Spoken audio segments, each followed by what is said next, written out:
I just recently had seen where even if you think that you're becoming that influencer reaching beyond that 300 on TikTok, you don't know if they're humans or not.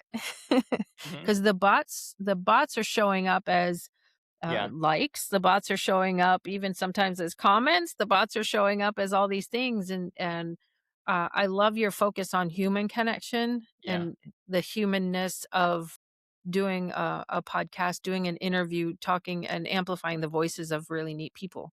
Yeah, and to take it a step further too,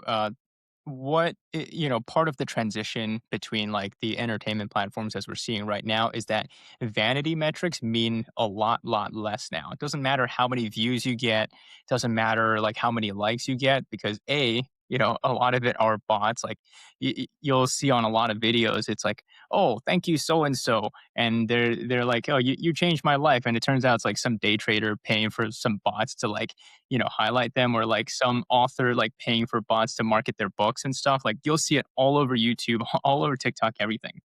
And what matters is that you're putting out good enough content that a transaction happens. Mm, Transaction meaning like a listener is compelled enough to like want to get to know you. They want to work with you because they're like, wow, like I've gotten so much value. Like this guy knows his stuff.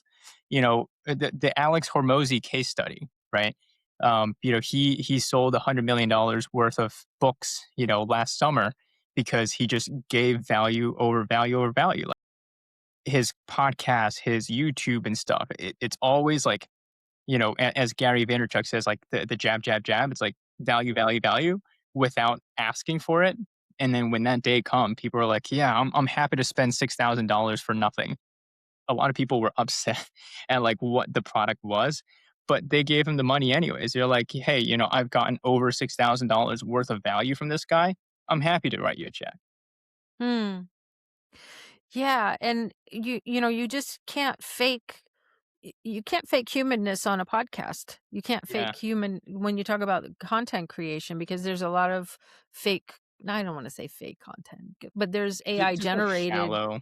Yeah, Yeah. shallow, AI generated and stuff. I think that's also why, like, when I relaunched the podcast, I was like, I do not want this to be scripted at all because, like, when it's scripted, it just feels fake. Like what you said. It's not like we're fake people, but it's like it doesn't get at the true raw authenticity. It doesn't feel like I'm sitting across you having a beer, right? That's what we Yeah. want, or Mhm. coffee, whatever you're into. Wine. That's right. That's right. That's right. Yeah.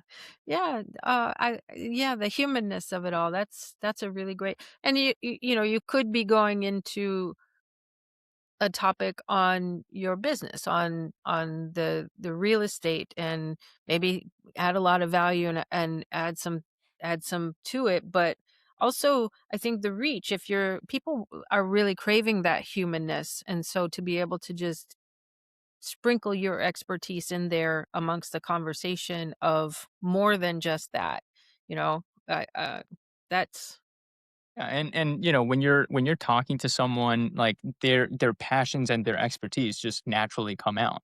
When you're, I don't know if you're the same way, but when I'm hanging out with a dermatologist, I'm going to ask him all my skincare questions. Yeah, and the same way, people look at me, they're like, okay, this guy knows real estate, he runs an investment firm, so like let me ask him, like, is this a good market, blah blah blah, and like yeah, it just comes out. yeah.